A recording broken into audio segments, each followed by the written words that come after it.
Hello y'all, this is Land of the Free, a Hearts of Iron 4 mod set in a world where the United States collapsed into warring states following the Great Depression and a failed socialist revolution. With that said, this video will act as part 1 of a Chicago playthrough. Here is some brief history on Chicago in the world of the Land of the Free. With the quick collapse of the short-lived American Socialist Republic due to both Federalist and League of Nations forces, President Norman Thomas was forced to flee to one of his strongest voter bases, Chicago. Before long, they located a Federalist army trying to establish control over the Great Lakes. After fierce fighting, the Red Guards prevailed, cutting the Federal forces in two, with one side taking cover in Michigan, while another fled across Ohio. Now Chicago stands surrounded by many enemies and suffers from internal instability, but Norman Thomas has promised that the Second American Revolution will not be stopped. Now let's go to our national overview. In this we can see that we have 5 national spirits, and they are American Warlord, Legacy of the Second Revolution, Widespread Sabotaging, Steel Heart of America, and the Western Red Army. So pretty mixed bag looking at all these national spirits of starting spirits here. And the ruling ideology of the country is revolutionary socialism, I believe. Yes, that's what it is.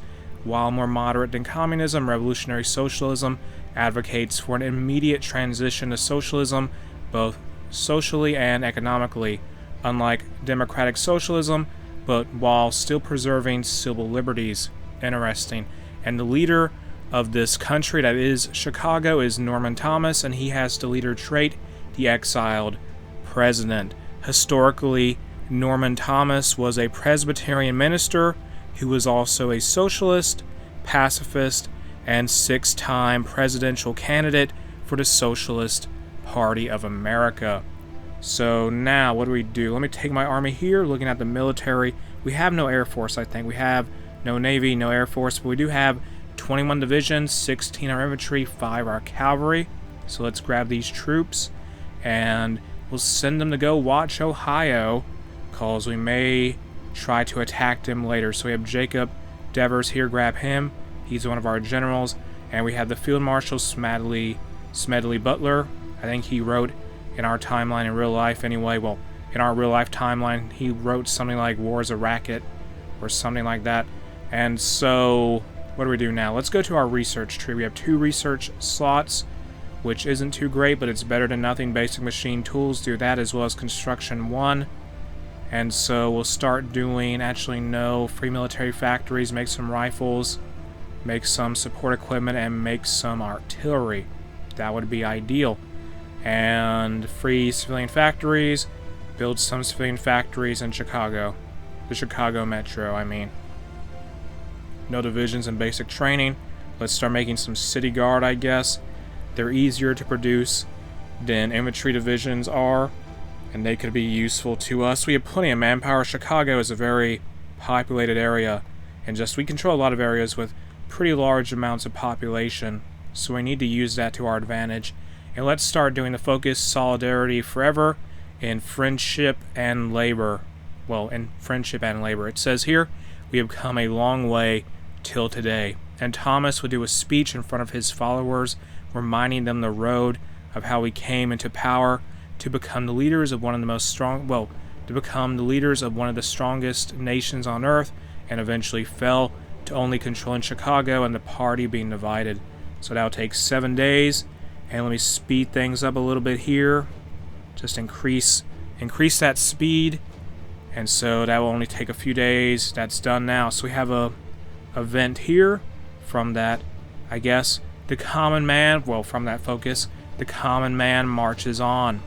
As the center of the American Socialist movement, the CMP largely held power among the millions of factory workers within the Great Lakes who were subject to the wage slavery of their bosses. Although the CMP had many ideas for a nominee for president, Norman Thomas was chosen via an agreement within the factions. Although a moderate, Norman was still an avid supporter of solidarity and workers' rights, and many hoped his stance would prevent the onset of a violent revolution like in Russia years ago. But the moment he assumed power from the fallen President Franklin D. Roosevelt, the nation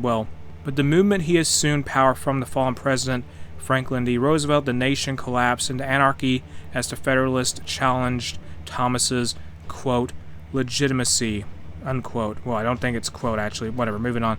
Returning to Chicago, a provisional capital was created for the American Socialist Republic, welcoming Thomas as the true president of America and directing the rest of the socialist factions throughout the nation in their war against MacArthur's regime. Thomas wished for peace and reconciliation, hoping that a reformed form of capitalism would be implemented to prevent radicalization. But as the Civil War dragged on, Thomas was repeatedly forced to enact harsh measures by radicals within the CMP, calling for total government control of the economy and harsh crackdowns on quote-unquote reactionaries. Norman soon became a doomed puppet president to his own party, powerless to prevent the increasingly radical revolution within the nation. However, it all came crashing down when Soviet intervention was requested. The party shattered, with many of Norman's most loyal forces and voters defecting to various warlord fiefdoms. The League intervention finally toppled the socialist state, and along the Federalists, the United States ceased to exist. Thomas now sits in the Oval Office of the Metropolis, hoping that one day the nation would be united once more and at peace with solidarity for all. But this remains to be seen, as Thomas regresses into nothing more than a figurehead. Although he controls his most firm voter base and won a few early battles against federal forces from Iowa and Idaho, the state of the socialist central government is dire. The party fights amongst itself as riots and non-state actors, let's say, threaten everyday life. Rather, the Second American Revolution will truly succeed remains to be seen. Solidarity forever? Question mark. And from that we get some base stability. And now, let us go to reorganized army. Do that, and that will unlock some decisions for us that will allow us to reform the Red Guards into a proper force. And I guess the Red Guards is just a name for our existing military. And my aim is to do reorganizing the army, then complete the race for Ohio. Hopefully. We just got to complete the election of 1936 first, so we may have to wait there. Oh well. Gonna have to give that some time, I reckon. And we just gotta wait. Come on, reorganizing the army. Can you reorganize any faster? Thank you. Now let's complete the focus. Lift election suspensions. It says here, oh, there's a war. We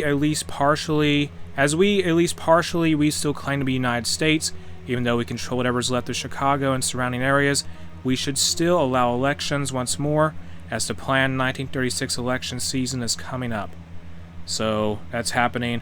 And we have some here. Let me read this. Lifting, oh my goodness gracious, an outreach from the Twin Cities. A group of extremely well-dressed men were found wandering the streets of Chicago, completely confused about where our provisional Capitol building is. After a brief interrogation from the People's Chicago Police Department, they turn out to be diplomats from the Twin Cities, that's in Minnesota, looking to talk to our government. From a personal request from Governor Olson, he wishes to introduce cooperation between our two states in hopes of mutual assistance in times of need. Although we do not see eye to eye, at best, about how to bring about a socialist revolution to the United States, his government and party is the closest we have to a friend. Let us not forget that he refused to deploy the Minnesota National Guard to help us combat the Federalists during the Second American Civil War.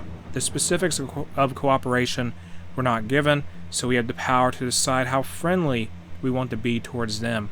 And we have three options here. Let's just go with the last one. So send them some government assistance. We will take any ally at this point. And this means in the event that our governments were to be at odds with each other, they will be more likely to choose peace over war, and will lose 15 political power and enact a non-aggression pact. So now we have lifting election suspensions. If we want the people to be on our side, we must ensure that democracy will continue to function. The future election of we will announce also serve to find our popularity and how much public confidence we have. Let's open the polls, and that is happening now. And now, what do we do? What do we do here? I don't know. I'm just looking at things. Encourage voting. So we're going to get some popularity of revolutionary socialism from this, and also 100 political power. And let's read this here in our decisions tab. From a militia to a fighting force.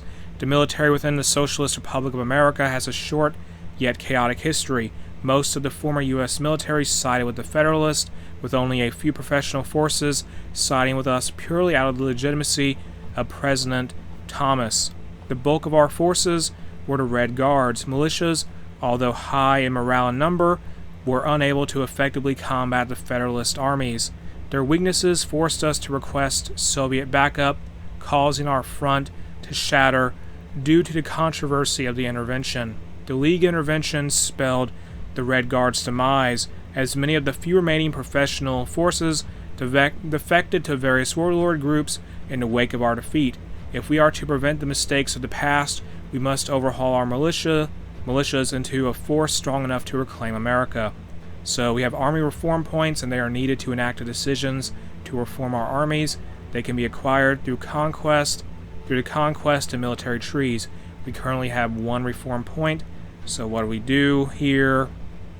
I mean, let's see. Let's analyze our defeats, or no. Let's try desegregating the army. That will cost 10 political power.